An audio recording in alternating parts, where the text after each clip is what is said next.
Hey stars, it's me, Shar the Star, and I'm back. I hope you guys are having a great beginning of your new work week, vacation week, whatever the week is for you. Here in New York, New Jersey, we've had some beautiful days of weather, but for the past couple of days it's been raining, and they're predicting rain for the next 5 days at some point. Like every day of the next 5 days, at some point, it's supposed to be raining. So I'm drinking me some lemon ginger tea, much needed lemon ginger tea in May. Okay. I want to thank you for your continued support. And please remember to like, comment, and share. And your comments can be what you liked, what you didn't like about the show, questions about something, telling me what you would like to see in the future. All those things matter because you matter. Okay, so I'm going to start this particular these stories off with something about Fat Joe. I don't know if you guys are aware, but apparently Fat Joe lost his mom, right?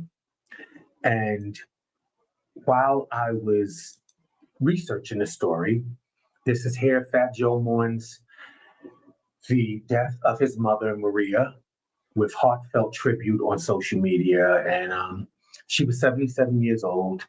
Um, and from what I understand, allegedly, I believe Joe just lost his father back in January, February, some point of this year. So everything is pretty close and it's happening in real time for him. So again, I want to put out a rest in peace for Fat Joe's mom, Maria, Del Carmen Cartagena, I believe. Maria Del Carmen Cartagena, I believe. But again, rest in peace and send out prayers to, from your fans and stuff of Fat Joe and things like that. Let the celebrities know you follow them, you commenting good or bad on their pages. When they're losing someone, reach out to them. Let them know that, you're thinking about them. That's all people need. Most of the time we don't need anything other than just knowing that someone's thinking about us, you know what I mean?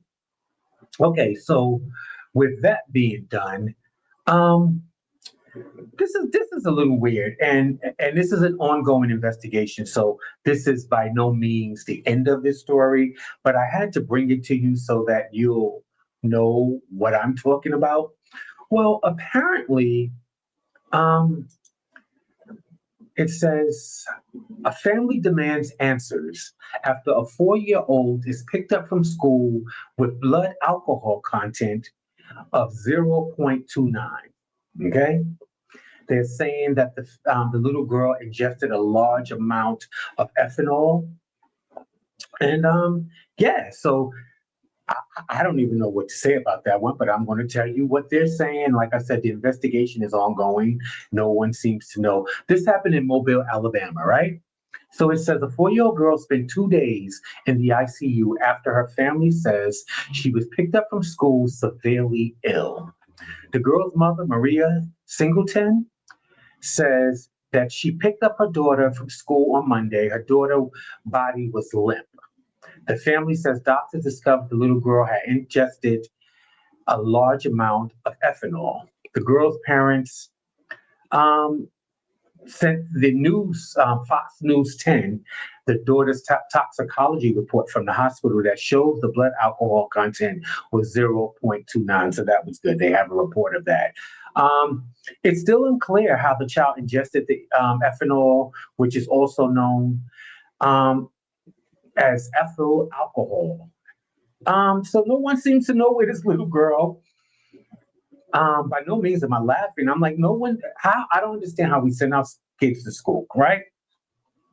And things happen, but yet still no one has answers. And mind you, we're turning our children over to these people or whatever, and they don't have any answers at the end of the day. The father stated in a interview that I saw today, he said, it's just very disturbing and heartbreaking that you send your child to school, they walk into school, but they have to be carried out and no one knows why. So I totally agree. This is definitely not the end of this story. I am definitely going to try to stay on it and see what happens because I'm interested to know. Did a teacher have some alcohol in their purse and did the kids get to it? Because there's no other reason why alcohol would be at a daycare center or at a school for kids. This baby was 4 years old. So I don't know, but I will definitely get back to you on that one as soon as I find out something. You know what I mean? Okay, so this one is a little weird. It's not weird, but I mean, I'm gonna let you tell the story. Father charged with unaliving deputy a day after police unalived his son. Father charged with unaliving deputy a day after police unalived his son. Okay? So this particular story is what are they saying? Police alleged that a day after an Ohio man, 18-year-old son, was gunned down by police, the father hit and unalived a sheriff deputy with a car. So it says Rodney Hinton Jr., 38, that's the father, is charged with aggravated murder and is being held without bond. The alleged attack came hours after he watched police footage of the fatal encounter with his son. Okay, so Cincinnati police chief said there is a connection between the two cases, although there has been no suggestion that the father knew the deputy who was unalived. Um, they saying that the son, Ryan Hinton, was unalived after brandishing a firearm at police during a stolen vehicle investigation. A gun was found at the scene, but there was no indication that the gun was fired. They said the deputy, who has not been named, was directing traffic outside of the University of Cincinnati graduation when he was fatally struck about 1 p.m. on Friday. Um, I don't know. In the court hearing on Saturday, prosecutors alleged that Mr. Hinton, in a way that was calculated and premeditated, lined up his car, deliberately accelerating his car and purposely causing unaliving of an off-duty sheriff. Well, okay, so what they're saying is hours before this happened, the son was somehow involved in a stolen car investigation where someone brandished a gun, so they say, and they pow-powed him and unalived him. And then a few hours later, the University of Cincinnati was having a graduation, and it says an off-duty. See, that's the point that I'm like looking into. I should be an investigator. It says that the off-duty deputy sheriff. So if he's off duty, he's not in uniform. He was directing traffic outside of the graduation, the University of Cincinnati's graduation around 1 o'clock on Friday. So they're saying that the cases are connected, so they say allegedly, and they're saying they're not sure if they don't think that the father knew the deputy that he struck with his vehicle. Now, my thing is, he would have had to know him or have seen him before at least, because remember, he was off duty. Off duty, you're not wearing your uniform off duty directing traffic. You're hired while you're off duty, definitely to moonlight or to work for the college and the school for either security or traffic, direction, things which what he was doing. So I think it's more to this. I want to dig into it a little deeper. Apparently, the father, again, like I said, the father had to know he was an officer because he wasn't in uniform, if that was the case. So I don't know if this officer was involved with the situation with his son. I don't know. But as soon as I do, I will get back to you on that one. Okay. Okay. So let's see. What's the next story? Okay. So speaking of schools, okay. Well, I'm gonna share this story. We're hearing it more and more, and apparently this was high school. So we'll see. Um, hmm, let me see something. I think I have a better. Okay. Well. You know what? I'll do it this way. Um, uh, okay. So it states, married Alabama lunch lady, 41 years of age, fired after she allegedly confessed to sexual relationship with student. Okay, so I just wanted to give you her picture, and then I'm going to tell you the story. So this is the lunch lady, Alabama, married lunch lady. Her name is Amy Nicole Wigington, and she was fired from the Lauderdale County High School in Florence, Alabama. Okay, so this is the story. I'm going to leave this up while I tell you about what they're telling me it is. Amy Nicole Wigington, a married lunch lady in Alabama, was arrested for allegedly having sex with a male student twice. She was charged with 2 counts of the school employee engaging in a sex act or deviant sexual intercourse with a student. So she admitted that she was actually sleeping. Well, she's had some type of interaction with a student twice. Um, I don't know. We're hearing more and more of this. Now it's the lunch ladies. Now it ain't the teachers. It's not the superintendent. It's not the principal. It's the lunch lady. And I mean, as high as groceries are about this time, she probably selling those groceries. Okay. Um, these kids. They high school. They eat like longshoremen.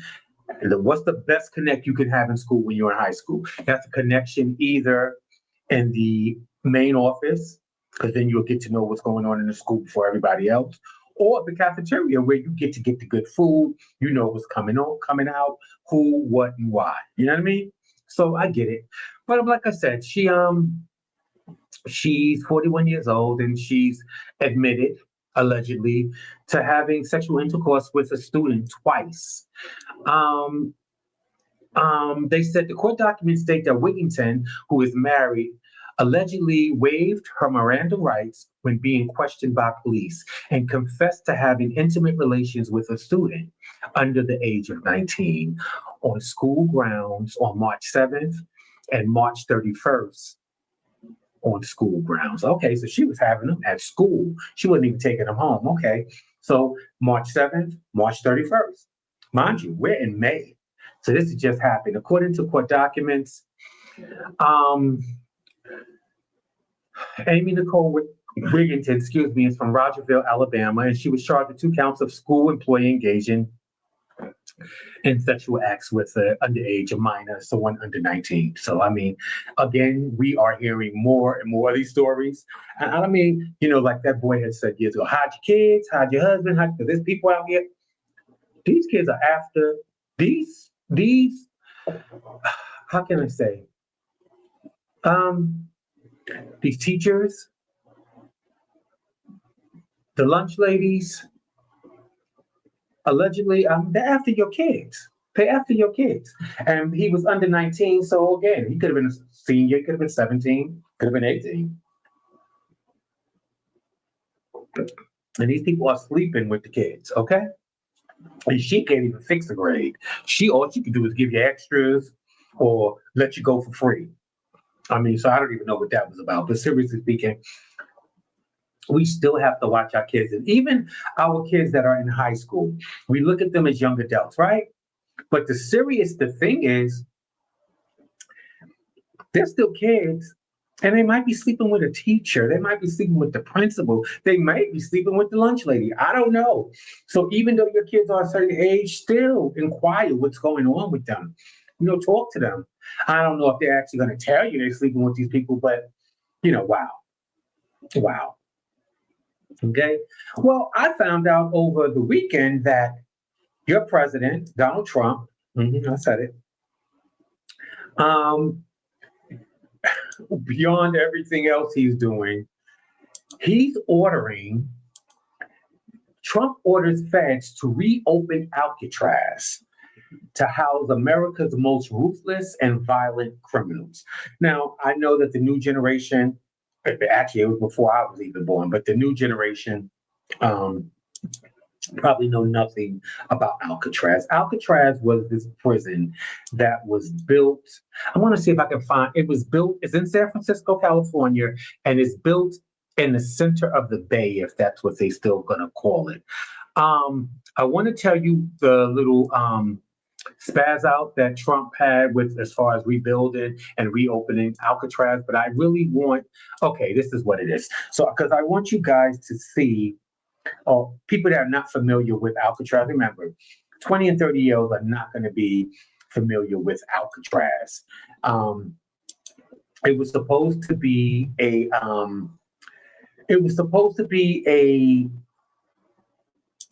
jail that was you were unable to escape from it. So this is the jail. It's in the center of the ocean. Well, it's the bay, and it's off of San Francisco, but it's surrounded by water, it's sharks in the water, all this stuff. And supposedly, and this is allegedly, they're stating that no one was supposed to be able to escape because it's so far. And like I said, the waters, they have sharks and whatever else in it, right? So, but people did escape, from what I understand.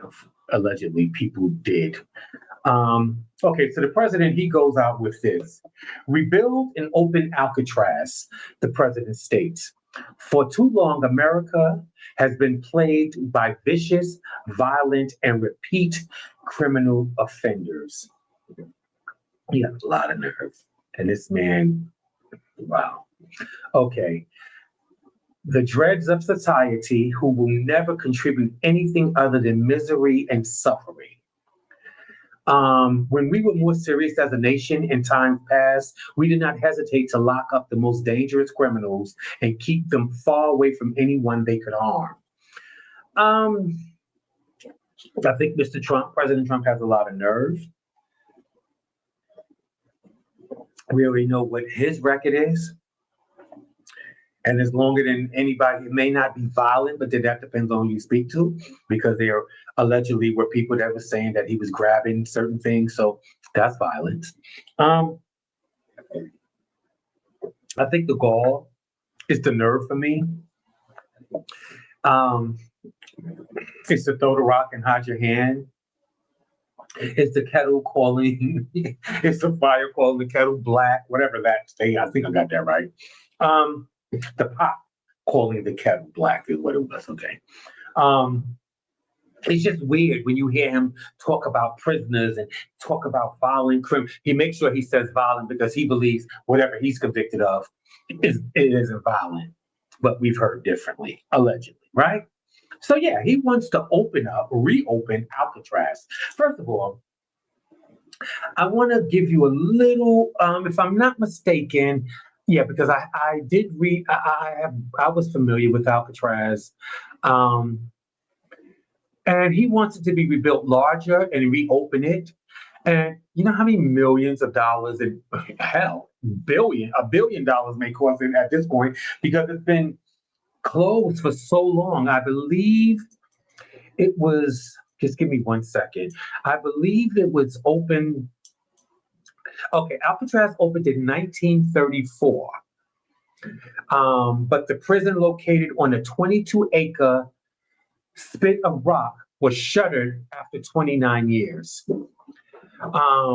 That was the biggest conspiracy, the escape from Alcatraz. They actually have a movie. I forgot to even mention that. They actually have a movie about Alcatraz. So, you know. And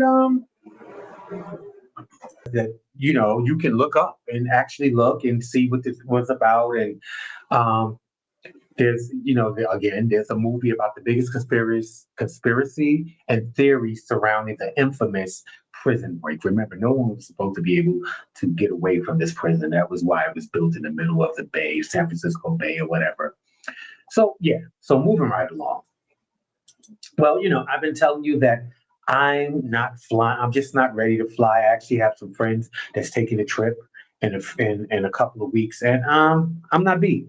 I'm just not ready to fly. Like I think I was in the car driving. We went to an event this past weekend in Long Island, and we were driving, and I was listening to the news, and they was talking about another small aircraft that crashed into a home. I believe this is in California, and I'm like, I said to Leighton, I was like, listen, it's really every day or every other day we hear of a plane or helicopter or something crashing, some type of issues or problems with aircraft.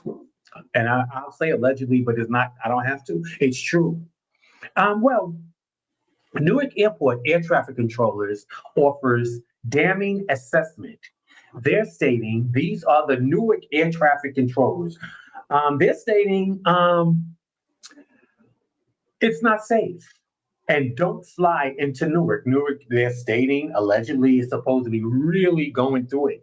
And here, living in Jersey, there's been so many canceled flights, and they're stating because they're saying Newark Liberty International Airport, um, they are plagued with delays and excuse me, cancellations, and especially within the past um, I would say week, 7 days or so, and maybe not seven, but closer to it. There's been so many cats. They're saying that they're understaffed. The air traffic controllers are understaffed. The airport is understaffed, allegedly. And the air traffic controllers, the ones that control the planes, are stating that Newark is, because it's a hub, they said the airport, which serves 49 million travelers last year in 2024, 49 million people flew out of or flew into Newark Airport. Okay, it's the second busiest in the New York City area. And it's drowning in delays and cancellations for days. It's been ongoing. People are getting arrested because they're blacking out on the agent because they're getting to the airport allegedly. And even if you check on your way leaving the home, you check it and it says it's still on happening. You get to the airport, you wait online, you go to security, you check your luggage, only to get to the gate and find out that the flight has been canceled. And if I'm not mistaken, it's happening pretty often at Newark. And that's my airport. I'd rather fly in and out of Newark. It's closer to home. I actually despise flying in and out of New York. And I'm originally from New York, but the travel from New York to New Jersey is a beat. And after you've flown for wherever, 5 hours, 10 hours, depending on where you're coming from, I don't want to be in a car for another hour and a half, 2 hours. You know, the state of Newark Airport has lost 20% of its air traffic controllers in recent weeks, according to the United Airlines CEO, Scott Kerbin. He's saying that they're just walking off the job. It's too much. They're understaffed. They're overworked. They're saying that is that. And they're also saying that there's some type of runway construction going on at Newark. But that's one too many things. You got construction going on the runway. And then you have the nerve to have a shortage of air traffic controllers and staff at the airport. Come on. You got to pick your battles, people. You got to pick your poison. You cannot. And I watched this video with the woman, and what happened was the day before, she was booked for a flight to go to Miami or something. And when she got to the gate, everything checked and everything. When she got to her gate, they couldn't electronically upload her boarding pass. And apparently, it wasn't just her, but a few others. It wasn't everybody, but certain, whatever the system was, it was a glitch, allegedly. She couldn't catch that flight. That flight had to go. So she had to come back the next following day. Well, she came, that's where the video starts.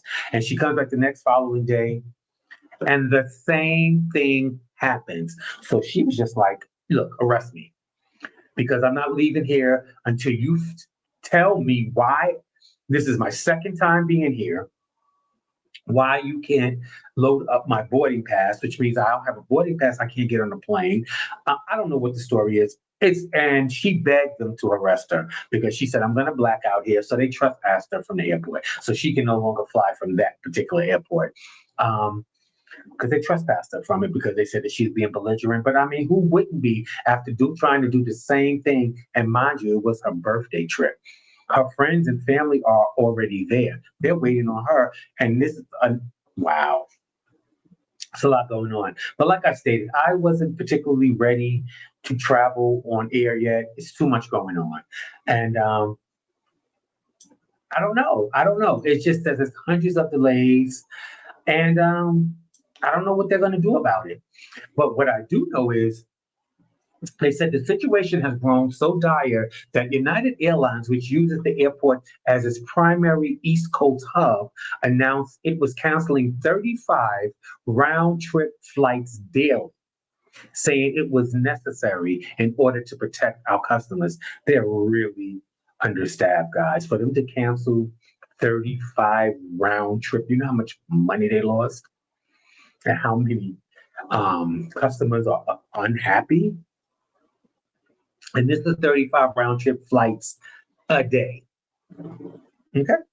So I don't know what they need to get it together. And I think this administration, all these budget cuts and this, that, and the third. Sure, you can cut budgets, you can do whatever it is you want, but we need what we need.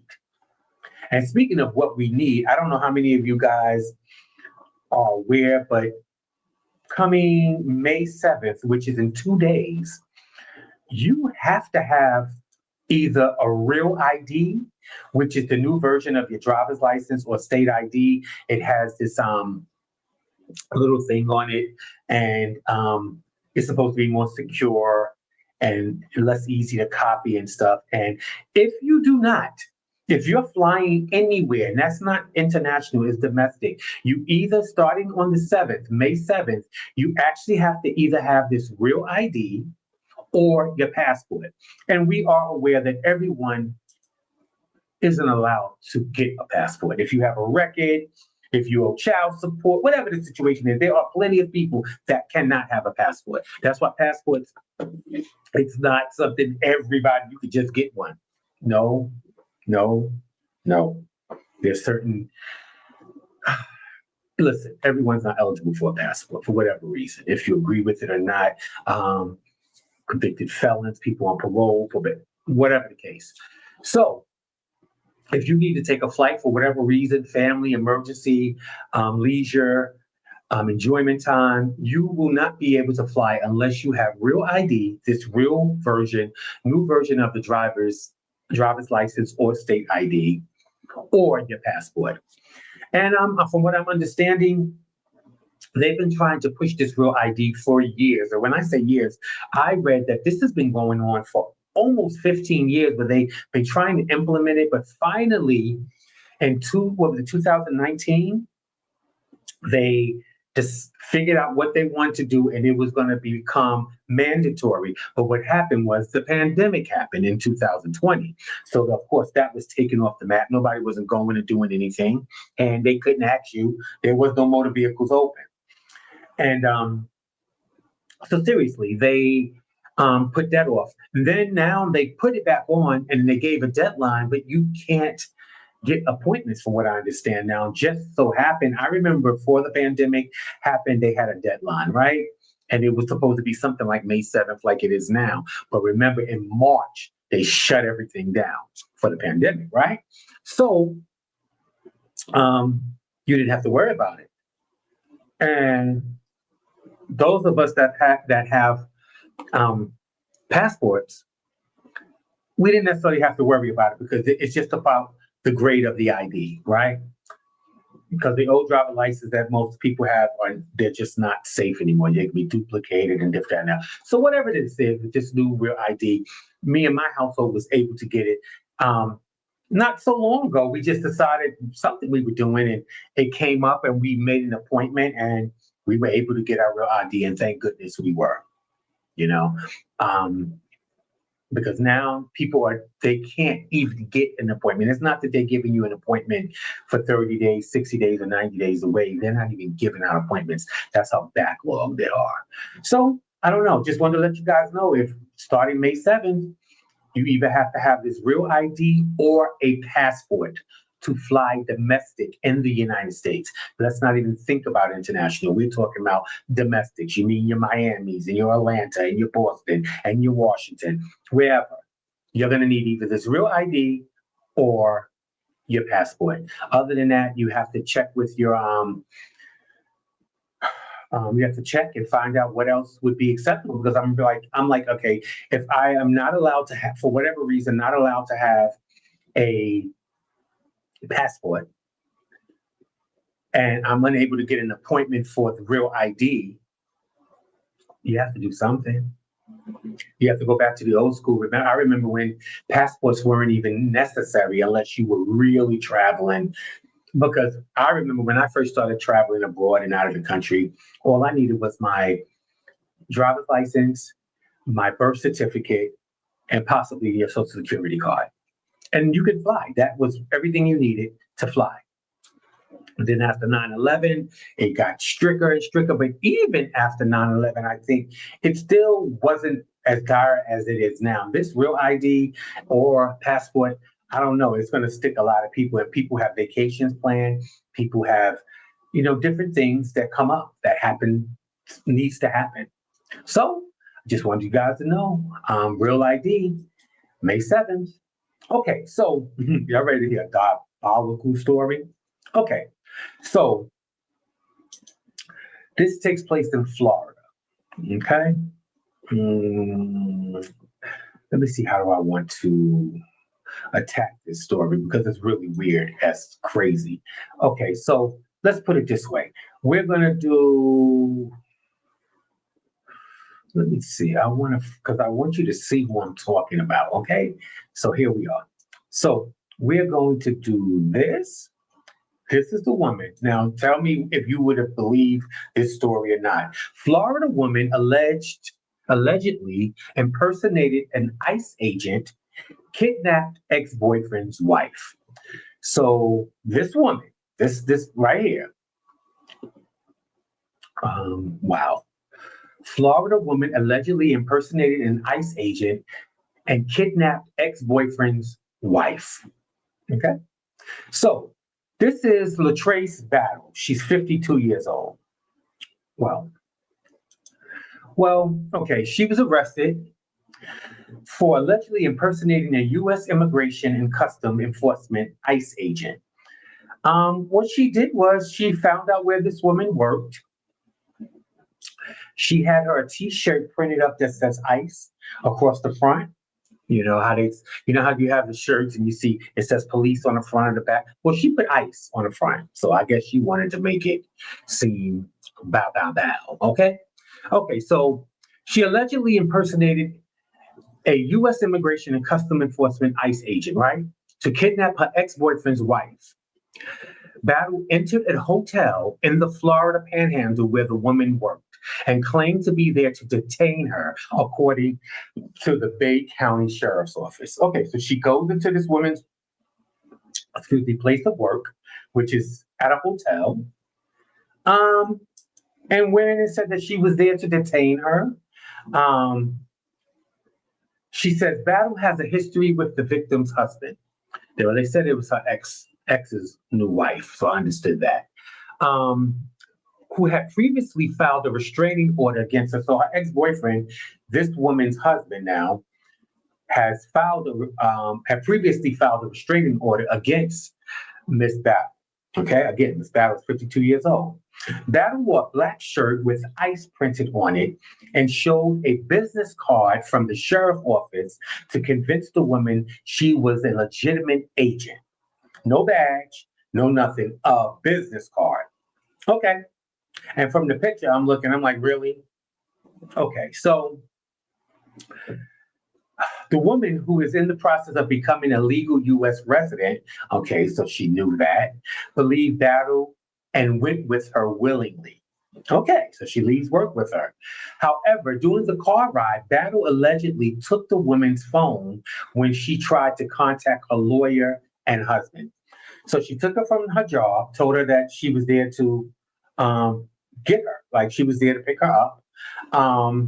Also, when the woman pulled out her phone in the car to call her lawyer because again, she's in the process to becoming a legal U.S. resident, and her husband, Battle, took the woman's phone. Okay. So even then, I would say that wouldn't have, you know, the police might even take your phone. You know what I mean? Battle told the woman she had to suffer the consequences of her husband's actions and drove her to a Bridge Plaza apartment instead of the sheriff's office. The woman realized she was being kidnapped and managed to escape with the help of a neighbor who allowed her to call the police. Battle was arrested the following day while allegedly fleeing to Alabama. She faces multiple charges, including kidnapping, robbery by sudden snatching, and impersonating a law enforcement officer. So this chick went to her ex-boyfriend's wife's job, told her she was an ICE agent, and because she knew that the woman wasn't a United States citizen, she felt that she could use ICE. So she had a T-shirt printed with ICE on it. Wow. And showed a business card. The woman went with her, but took the woman's phone when the woman tried to call her lawyer and her husband, right? And then Battle couldn't take it anymore. She couldn't hold it in no more. She said that the woman had to suffer the consequences of her husband's actions. That's when the real woman realized my husband's actions. What did that have to do with? So that's when she knew that she was being kidnapped, and somehow she was allowed to escape. They don't go into, but she went to a neighbor. The woman took her to a Bridge Plaza apartment complex. So apparently she got away and went to a neighbor, and the neighbor allowed her to call the police, and yada yada yada. And Miss Battle has been arrested. I'm telling you, people, mental illness, because that wasn't something she just woke up and decided to do. She's been planning. She had to print up a shirt. She had to go to somebody's office and get their business cards, so she was using them. Like, come on. She knew where the woman worked. Yeah, so there you go. I'm just telling you what it is. I'm here. People are getting weirder and weirder. Okay, did you hear about the shootout at the South Carolina Mall the other day? Well, yeah, the malls, and I mean, it's the weather. Um, it states this is the story. Terrified shoppers flee for their lives as gunman shoots multiple people at South Carolina Mall. Yeah, so it's not even safe. I was actually in the mall one day last week, and the mall was super crowded to the point where I got weirded out by it. Was so because you couldn't walk a straight line. You was ducking and dodging and weaving people. I said I'll come back during the week when everybody's at work and at school, when it's empty, and that's what I did. I couldn't deal with it. I just could not deal with the amounts of people. Um, People have detained two suspects after a shooting broke out on Friday night at the Westgate Mall in Spartanburg, South Carolina, leaving three people injured. Reports of gunfire inside the shopping center food court led to police swarming the mall as stores went on lockdown. The shooting reportedly happened near the Red Bull restaurant and stemmed from an argument that escalated violently. So yeah, people, yeah, yeah, yeah. So yeah, so be careful at the malls. I would rather um seriously go to the mall, work a half a day, go to the mall. I can't stand the malls on a weekend. It's too much. It's like, what in the world is going on? Okay, y'all want to hear this one? Now listen to this. And these are the people that they're hiring to protect us. This happens to be police and correction, but then you have people, the paramedics. It's weird. I don't know what's going on. I remember they used in New York. They used to put them trainees through so much background checks and training and stuff. These correction officers and deputies and police officers, I don't know. They like it's like they're snatching them off the street. It seems like. And what they're not even. It's not even what a 6 month training anymore. What is it like 6 weeks or something like that? I have no idea. Um, okay, so this is the story, and I'm going to explain it to you. It says after a convicted murderer went missing, cops searched every cell. 12 hours later, they realized their mistake. So Apparently, they took some. This is the man here, and they took him to court. When you go to jail, they have court days, so they took him to court. And this is his name, Julian Brooks DeLuth. He's a convicted murderer. Okay, in Clay County. So this is what happened. Let me tell you what happened, and then we can figure this one out because this is crazy. And these are the people they have to protect us. Okay. Give me 1 second to get this to you. Yeah. So again, his name is Julian Brooks DeLuth, right? Well, they could not find him in the jail, the Clayton County Jail in Georgia. After searching every cell in every inch of this prison, this jail, they realized after 12 hours, Duluth was found in the next morning in a holding cell in the courthouse attached to the jail. He spent approximately 12 hours there by himself because the place is unmanned after 6 p.m. The courts are closed. He was locked in there by himself. Mind you, he was left in this particular cell. I don't understand how they forgot him. It's unsupervised because no one's there at the courthouse after 6 p.m. They didn't find him till the next day. So for 12 hours, he was laying on the floor because these cells are not for overnight. They're there to be held before you go into the courtroom. And it has no bed. So he was there for 12 hours on his own. Yeah, they left him after he appeared in court.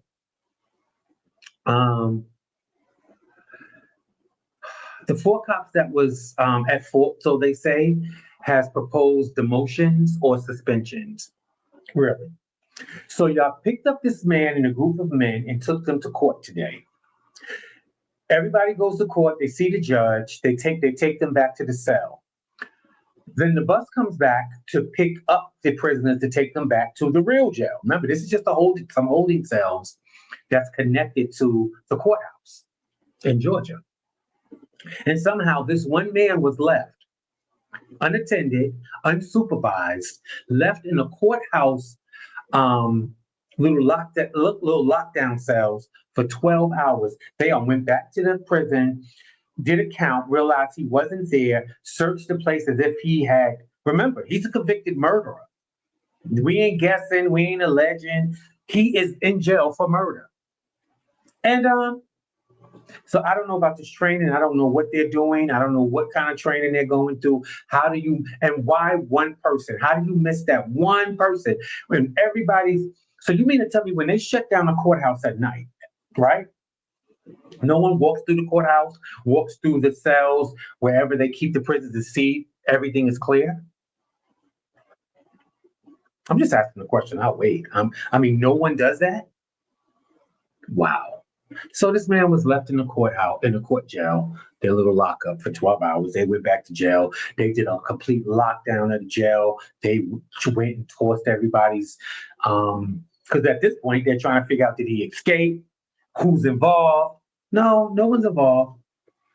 Y'all left him. Okay. So again, and the four officers that's involved, they're talking about demotion and maybe they're talking about demotion and maybe what? Oh, child, they ain't gonna do nothing to them. They're not. They're really not gonna do anything. Okay, so this is our last story for the day. But getting to this. Now I know people are down. The spring is here. People are having weddings left and right, different things, whatever. And this is barbaric of the couple that's the bride and the groom. Okay? So this is what happened. I'm going to bring this up and then we're going to talk about it because I think it needs to be talked about, really. Wedding guests back out of wedding after disappointed bride and groom decided to charge $200 entry fee for their wedding. Disappointed bride and groom decide to charge $200 entry fee for their wedding. Okay, so let's get into this. Um, a seemingly disgruntled couple decided to tack on a 200 wedding entry fee for their wedding guests. And the timing is pretty suspicious, right? A group of friends decided that they would bring small gifts to the couple's wedding shower and then bring the larger cash gifts to the actual wedding. The morning after their wedding shower, the couple suddenly sent a message to their friends stating to attend the wedding, it would be a $200 per person and would not include drinks.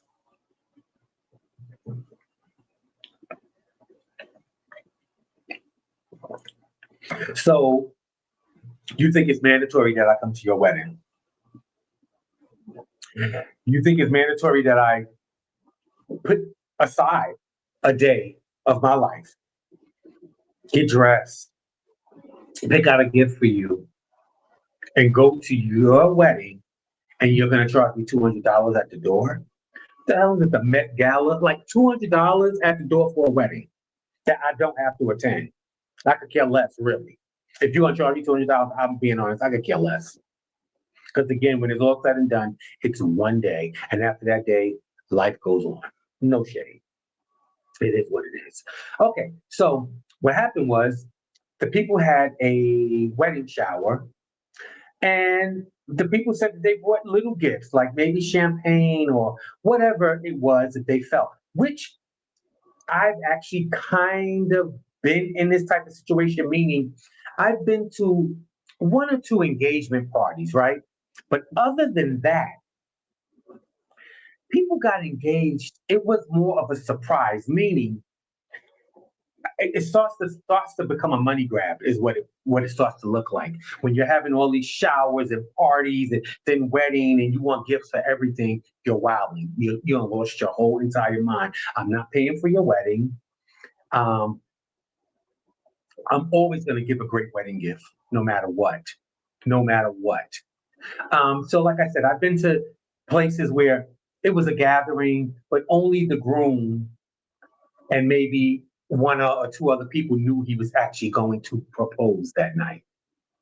So they want to call that what, an engagement party or something like that. Nobody knows you're getting engaged, so who knows to bring you a gift? So when this now engagement party things come in, I looked it up and it says you bring smaller gifts and you give the main gift for the wedding, is what it said. They said bottles of champagne, expensive champagne, bottles of their favorite liquor, different things, but nothing super, super, super expensive as what you're going to give for a wedding gift, you know? So because they got whatever, I don't even know what they got at the wedding shower, but they was not happy, and they decided that they weren't going to take a chance for the gifts to be crappy at the wedding as it was for the wedding shower. So they figure, I'm going to make you pay $200 up front, and that's my gift. I think you got a lot of nerve, Curve. I think you got a lot of nerve, Curve. I mean, that right there is bananas. It's the audacity. Okay, so I don't know what happened. Um, It says the bride and groom wedding invitation didn't mention a fee, which made their friends think they decided to add this entrance fee because they weren't satisfied with their shower gifts. Yeah.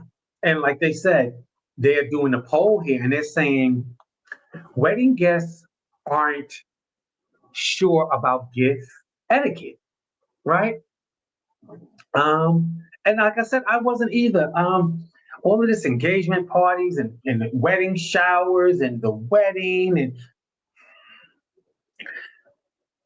what happened to the days when you invited people that really cared about you, really cared about your union? Now, a wedding is like a show off. It's a thing. You invited people that you do not deal with on a daily basis. You may have not seen them since last Christmas, but you invite them to your wedding. Why? Your wedding should be surrounded by people that's in your everyday life that show you love and protection and care about what's going on with you, you know? So I'm starting to think all these little things with these weddings are um, it's like a money grab. It really is. And then you get an attitude because somebody, and then I've had someone call me and say, I didn't see your gift. You have to, well, first of all, they found it eventually, but you have the nerve to call me and tell me I didn't see your gift. I don't have to give you a gift. That's first off. I'm taking aside a day to love on you and your other half. I think it's totally disrespectful. I think it just go. It's weird. It's weird. It's very very weird. I don't know. I wouldn't attend that wedding. I definitely would not be paying $200 to attend anybody's wedding. Anybody's wedding. Okay. So that would have been the wedding. Once they would have sent me, we would have went to the wedding shower the night before, and I've given them a bottle of champagne or whatever. And then they email me the next day telling me now that they're charging a $200, entry fee for the wedding. I would be telling them I won't be attending. Enjoy whatever it is I gave you, and that's what it is. The nerve, the nerve. And I'm going to make this announcement. You know, parties. And I don't know, I don't care how people feel about it. I'm going to tell you how I feel about it. I'm a fashion kid. I like garments. I have too much stuff, to be honest with you. And with the pandemic, remember we were locked down. So things that were purchased in the past, you say 3, 4 years, it's been piling up. And then some of us gained weight during the pandemic or whatever. So we can't fit what we put. Nevertheless, I'm not doing any more theme parties. If you have a theme party, anything other than a 80s, 90s party, something like that, where I still can put, you're giving me a date theme and I can put in whatever it is I want and put it together myself. But when you're inviting me to these theme parties, now I wouldn't say it was a theme party. The person's birthday in Long Island over the weekend asked you to wear red and black, and which everybody did. And I understood once I got there, it really showed really nice. The room was full of red and black and whatever. But again, that's great. We support who supports us, and we support who loves us, and it's vice versa. But all these random theme parties, like I said, and I'm saying it, if it's not a 80s or 90s party where I can go and pull out some old stuff and get cute with it, but if you're going to tell me, other than a white party, oh, I'm having this, and I need you to wear burgundy and green, and I need you to wear taupe and tan, and if you're telling me what to wear, I'm not attending. I'm not attending. First of all, I'm not going to attend a party because you went out and bought you this fabulous outfit in this color and you want to showcase it. So now all of a sudden the party and the theme is around what you have. That's fine. Stop putting people in more, I could say, cash restraints. Times are not easy for everybody now. If people are still choosing to support you, wherever it is, if it's to a dinner, if it's to your event, and they're showing up with a gift and doing whatever you're asking them to do, other than tell them what to wear, you should take that and run with it. This telling me I need you to wear this and I need you to do this, I don't need that from you. And I have way too much that I need to wear. And that's what's happening. I'm not getting to wear my stuff that's fitting to be worn because everybody's asking for specific colors and things. And I don't like it. I think it's very impersonal. I think every party should not be a theme party. Grown people do not like to be told what to do all the time. And guess what? If you think, I've heard people say, well, you're business casual and they're business casual, then you need to get them on track. That's what you do. Okay? If you say as a black tie fan, I don't want to see people in here with black jeans, Timberlands, and a black denim jacket just because it's black. That's not what it calls for. It's not. So you need to get them together. I know how to dress and I know what the occasion is. I can put it on a tuxedo or I can put on some poom poom shorts, whatever it is, and anything in between, I got it. But this thing telling me what to wear and this, I can't. I can't anymore.